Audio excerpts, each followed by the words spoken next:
Hello. So I have another persecution report, unfortunately.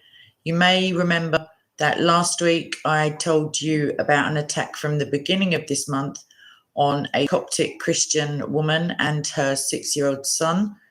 Well, now there's some more news from Egypt, and the Daily Mail, which is a British publication, reports this, that an Egyptian terror group linked to ISIS has executed 3 men, including a Coptic Christian, as a warning for supporting the country's armed forces, so Egypt's armed forces.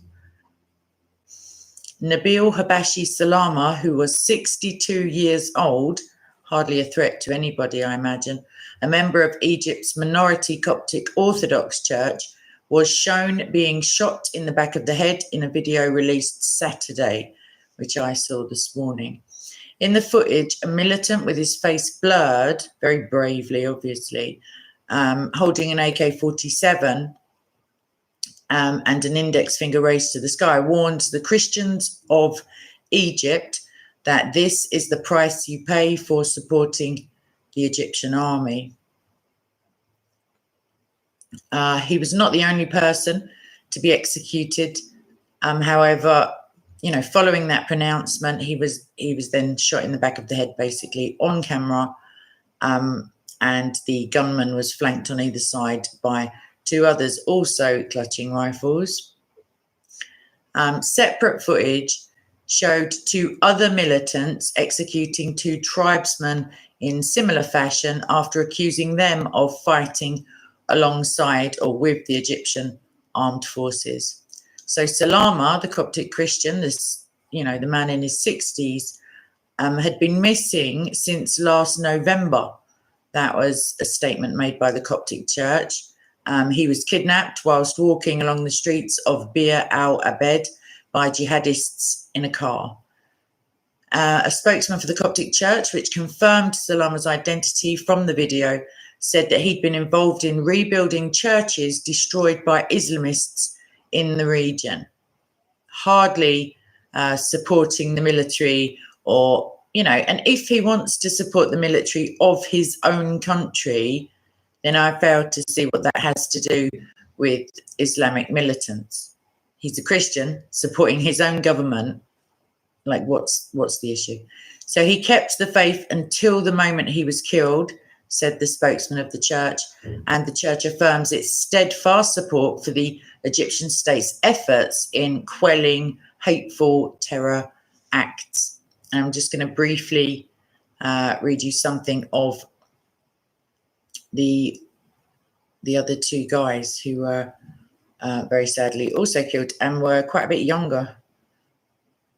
So 2 Bedouin tribesmen from North Sinai have been executed by Islamic State fighters after being accused of collaborating with the military in the latest series of retaliations by the group against civilian, local sources told the Middle East Eye on Monday. That's where I'm reading from. So last week, the newspaper reported the kidnapping of 14 men from Al-Dawagra tribe, known for its close ties with security forces in North Sinai. According to tribal sources, 12 were released on Thursday, whilst Mohammed Ibrahim Hamdan, who was 23, and Swilam Ahmed Swilam, who were 44, were killed by Islamic State fighters. Both men were fish vendors in the local market. And the 12 released were interrogated and let go with a warning not to collaborate with or work for the military or the Egyptian government. And I will link both of those articles. So it's pretty clear that these, they're either described as Islamic State or Islamic State affiliates, are very concerned with members of the general population supporting their own military and their own governments. I think that's worrying in and of itself.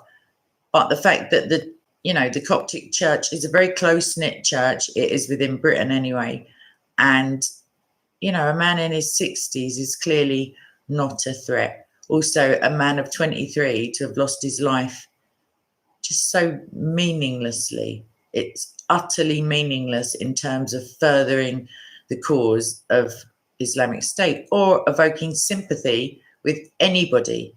It's an atrocious organisation, and obviously I know you agree. So in closing, please do remember Coptic Christians in your prayers, specifically those who are vulnerable to this kind of publicity-seeking stunt, because obviously the video was sent around to news outlets, etc. That's no coincidence.